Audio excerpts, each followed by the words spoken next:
네, 어제 뉴욕 증시가 폭락한 이후 오늘 3대 지수 반등 시도를 이어갔는데요. 그럼에도 불구하고 셀오프가 지속되면서 3대 지수 일제히 하락하는 모습을 보였습니다. 다우 지수 같은 경우 전장 대비 0.75% 하락하면서 31,253선에서 마감을 했습니다. S&P 500 지수가 오늘 좀 중요했는데요. S&P 500 지수 같은 경우 전장 대비 0.58% 하락을 하면서 이제 3,900대에서 마감을 했습니다. 종가를 이제 3,900.79에서 형성을 했습니다.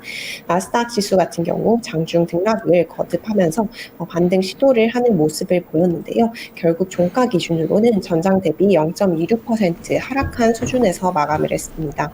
네, 오늘 이제 장중에 3대 지수가 계속해서 변동성을 나타냈는데요. 특히 나스닥 지수 같은 경우 등락을 거듭을 하면서 이제 반등을 시도를 하는 모습을 보였지만 결국 반등에는 실패한 모습입니다. 네, S&P 500 지수 같은 경우는 오늘 장중에 3,900선도 깨고 3,870선까지 하락을 했는데요. 약세장에 지금 코앞에 다가온 모습입니다. 오늘 S&P 500의 종가를 보면요. 지난 1월에 기록을 했었던 52주 최고가 대비 무려 19.04% 하락한 수준입니다. 통상 주가가 약세장에 진입하기 위해서는 고점 대비 20% 하락을 해야지 약세장에 진입을 했다고 하는데요.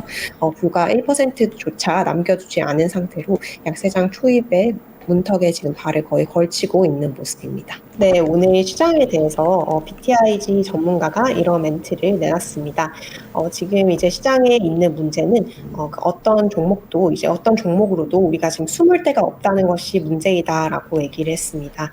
시장 전반의 심리가 매우 취약하고 또 이런 기업의 실적이 안 좋게 나오고 인플레이션으로 인해서 실적이 안 좋게 나오고 실적이 소비를 둔화시켜서 결국 이제 경기 침체로 이어지는 이런 악순환의 고리가 이제 형성이 되고 있기 때문에 이제 이런 상황에서는 좀 믿을 만한 종목조차 없다는 것이 굉장히 우려스러운 점이다라고 얘기를 했습니다.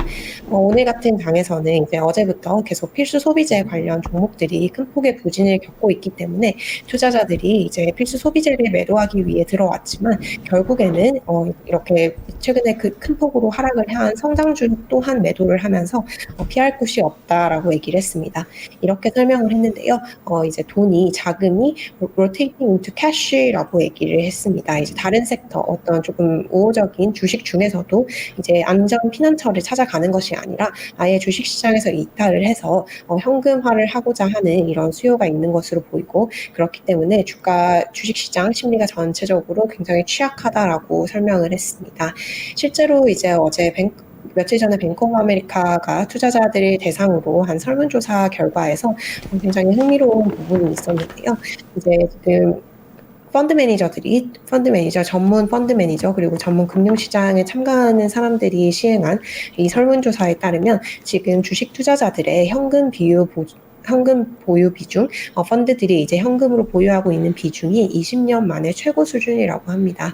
지금 주식이 안전 피난처가 되지 못하고 또한 주식에서도 어떤 영역도 지금 믿을 수 없을 정도로 다 전체적인 부진한 흐름을 보이면서 전체적인 이런 자금 이탈 현상이 관측이 되고 있는 것 같습니다. 네, 또 이렇게 설명을 했는데요. 이제 이렇게 주가가 어제 급락을 했고 오늘도 소폭 급락을 하긴 했지만 이렇게 계속해서 일직선의 방향, 그러니까 매일매일 떨어지거나 매일매일 오르거나 뭐 이런 하나의 방향으로는 설명할 수 없다라고 얘기를 했습니다. 하지만 분명한 것은 이런 상황에서는 이런 약세장에 근접해 있는 상황에서는 랠리에서 매도를 하는 것이 저점 매수를 하는 것보다는 더 우호적인, 더 좋은 전략인 것으로 보인다라고 분석을 했습니다. 네, 이번 주에 계속해서 소매 판매 기업들의 실적이 매우 부진하게 나오면서 이제 주가 하락의 트리거가 되었습니다.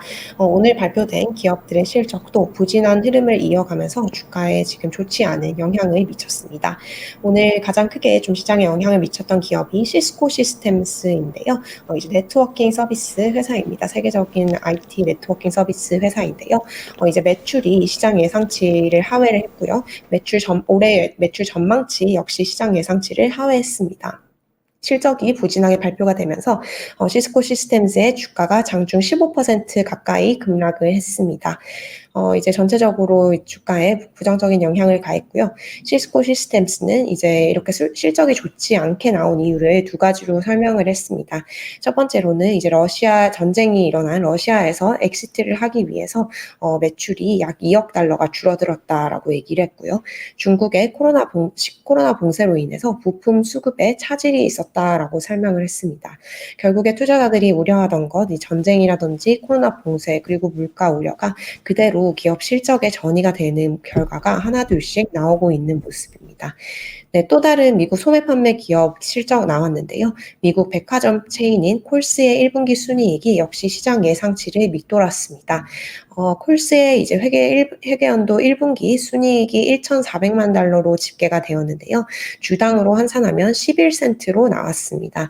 이제 전문가들이 예상을 했던 순이익 전망치는 지금 70센트였는데요. 무려 7분의 1 수준으로 급감을 한 수준입니다. 콜스 역시 이제 인플레이션에 따라서 조금 회사가 어려움을 겪었다라고 설명을 했고요.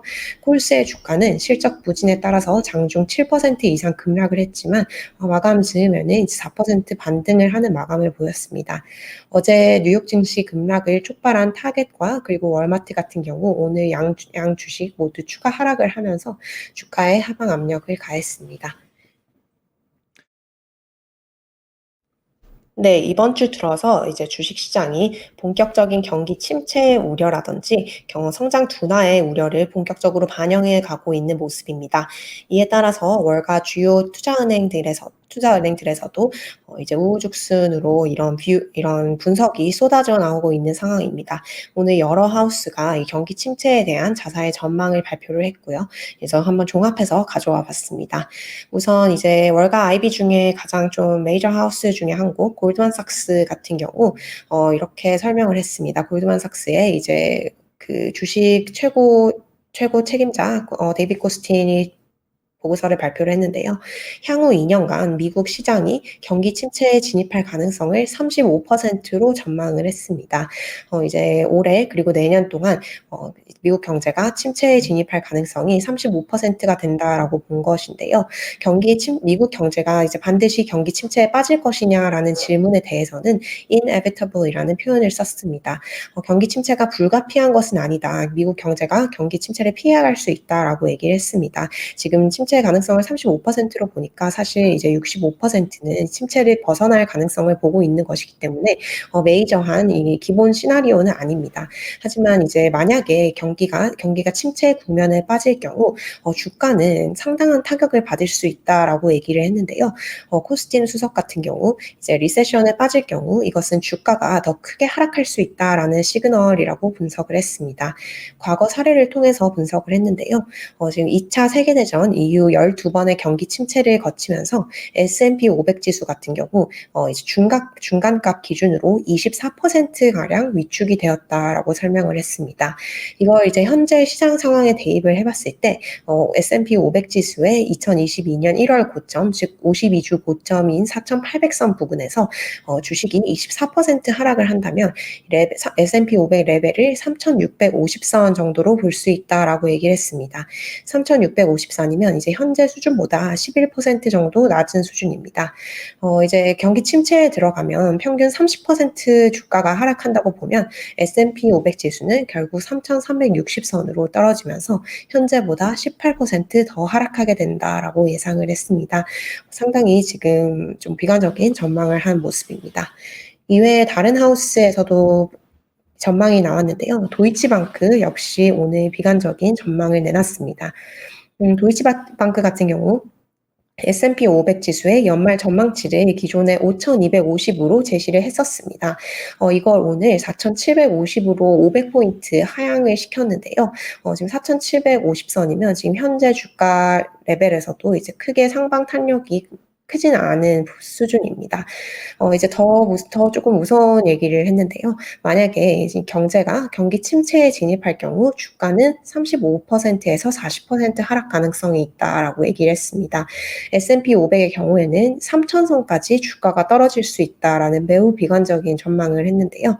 하지만 이제 그중에서 조금 긍정적인 면은 이제 골드만삭스와 같이 도이치방크 또한 미국이 즉각적인 경기 침체에 빠질 가능성을 우세한 시나리오로 보지는 않는다라고 설명한 점입니다. 이제 도이치방크가 IB들이 보통 이제 경제를 전망할 때 기본 시나리오라든지 더 좋은 시나리오, better 시나리오라든지 더 악화된 시나리오 뭐 이런 식으로 여러 가지 시나리오를 상정하고 주가를 전망을 하게 되는데요. 도이치방크가 현재 가지고 있는 베이스라인 시나리오, 기본 시나리오는 경기 침체가 임박하지는 않은 것이라고 얘기를 하긴 했습니다. 특히 이제 연말에 증시에 안도랠리가 펼쳐질 수 있고 이 안도랠리 기간에 이전 고점을 회복할 수 있을 것이다라고 얘기를 했는데요. 연말에는 이제 회복을 하더라도 그 이전에 긴축기가 지금 계속 될 것이 예상이 되기 때문에 그 이전에 발생하는 그 셋오프가 계속 이어지면서 시장이 자기 충족적인 경기 침체에 빠질 가능성이 있다라고 얘기를 했습니다. 네, 또 다른 하우스인 뱅크 오브 아메리카 또한 오늘 의견을 냈는데요. 뱅크 오브 아메리카 이제 주식 펀트 전략가가 이런 보고서를 발표를 했습니다. 만약에 이제 1970년대와 80년대와 같은 스태그플레이션, 즉 물가 상승을 동반한 경기 침체가 나타나는 최악의 시나리오가 현실화될 경우에 S&P 500 지수는 3,200선 혹은 전일 종가보다 이제 18.4% 정도 더 하락할 것이다라고 얘기를 했는데요. 역시 이제 은행이 보고 있는 최악의 시나리오에 빠질 경우 주가의 하단을 3,200까지 열어둬야 한다는 의미입니다. 세 하우스 모두 이제 경기 침체가 임박한 것으로 전망하지는 않았지만 경기 침체 가능성을 지금 상당하게 골드만 같은 경우 35% 이상으로 보고 있고요. 그런 상황이 도래를 했을 때 지금 3,000대 초반까지 S&P 500 지수가 하락을 할 수 있다라고 본 것입니다. 네, 어제 이제 소개를 해드렸었는데요. 웰스파고 같은 경우도 이제 2022년 그리고 2023년에 미국 경제가 완만한 경기 침체에 진입할 것이라고 전망을 하고 있습니다. 네, 이렇게 부정적인 의견이 일색으로 나온 와중에도 긍정적인 견해 또한 나왔는데요. JP 모건 이제 시장의 대표적인 강세 입장을 계속해서 보이고 있는 JP 모건 이날도 꾸준한 강세 입장을 드러냈습니다. 마르코 콜라보니크 이제 JP 모건 수석 주식 전략가가 투자자들에게 서한을 보내서 이런 표현을 썼는데요. We can climb out of this hole이라고 표현을 했습니다.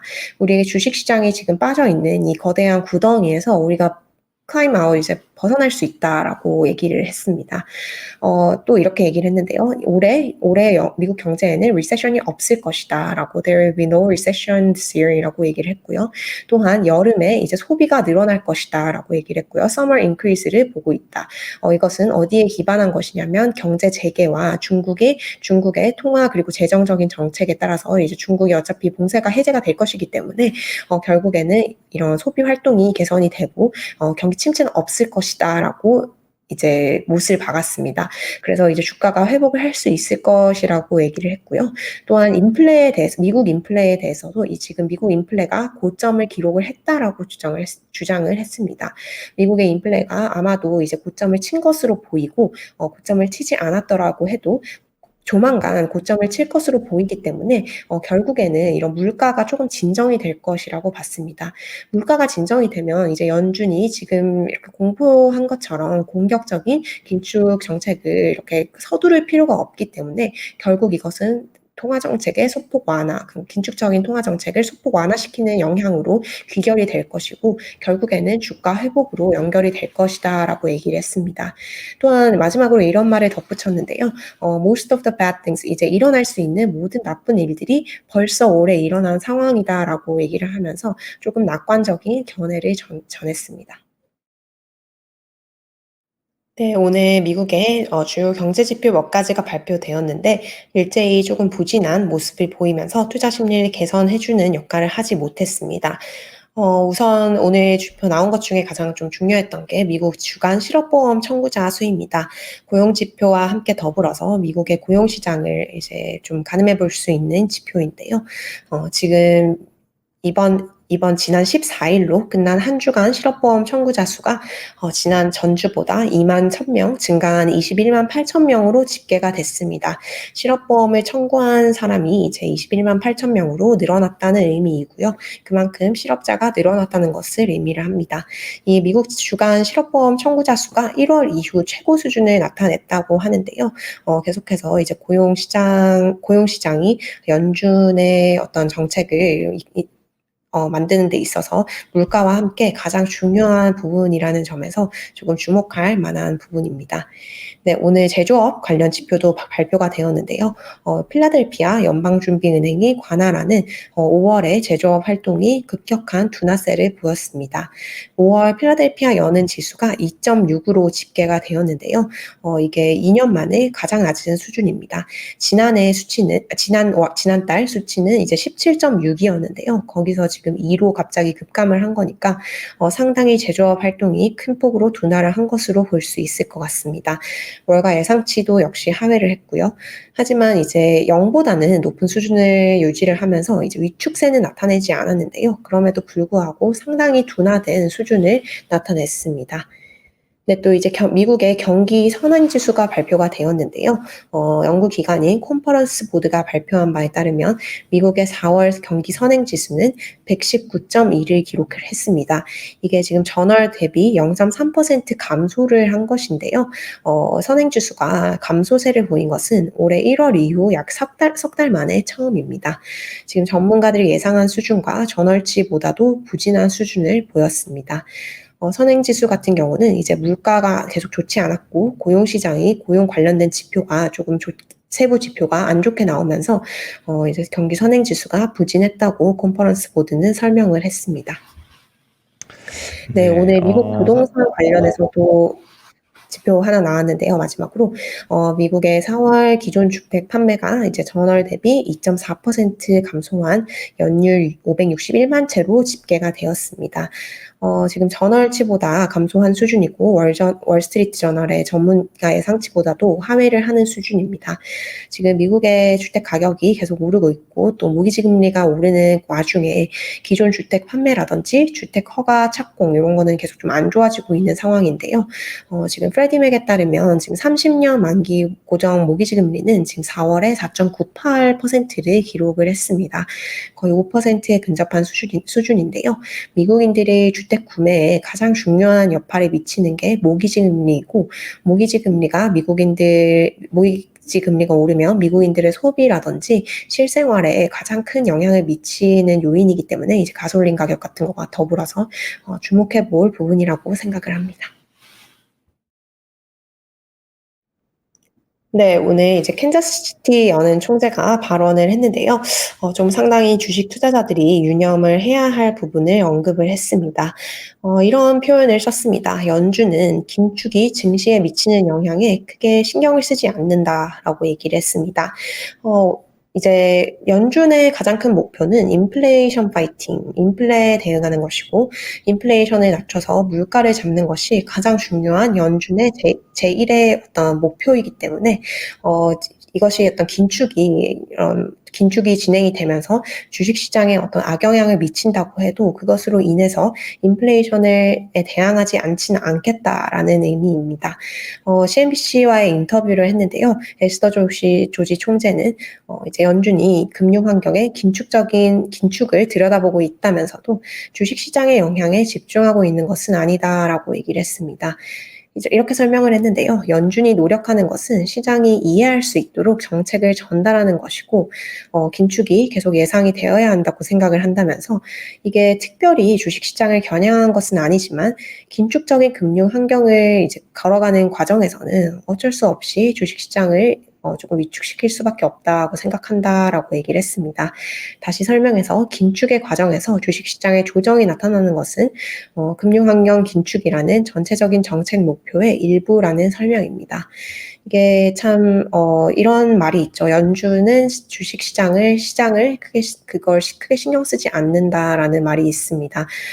사람들이 이제 많이 표현을 하고 있는 말인데요. 저도 이제 취재를 하면서 통화 당국 관계자들을 만나보면 항상 이런 얘기를 합니다. 항상 중앙은행의 가장 중요한 목표이자 그들이 추구하는 것은 물가 안정이라든지 고용 시장 요런 문제이기 때문에 긴축적인 정책을 시행한다는 것을 거시적으로 보지 주식 시장이 이것으로 인해서 큰 타격을 받는다고 해서 긴축을 하지 않는 것은 전혀 아니라고 얘기를 합니다. 그것이 이제 세계적인 통화 정책 전문가들의 공감대라고 하고요. 그들의 시선에서 봤을 때는 주식 시장이 이제 많은 자산 시장, 뭐 채권, 외환, 부동산 모든 이런 자산 시장 중에 하나에 불과한 것이지 이것 때문에 이제 좀 어떤 필요한 이런 시대에서 필요한 이런 통화 정책의 긴축을 유동성을 걷어들이는 이런 것을 주저하지는 않는다라는 얘기를 제가 굉장히 많이 들어서 좀 전달을 해드리고 싶었고요. 네, 그렇습니다. 또 이제 다른 연준 인사도 발언을 했는데요. 지금 미국 연방준비제도의 금융감독 담당 부의장으로 지명된 마이클 바가 오늘 또한 발언을 했습니다. 오늘 이제 상원은행위원회 청문회에 출석을 했는데요.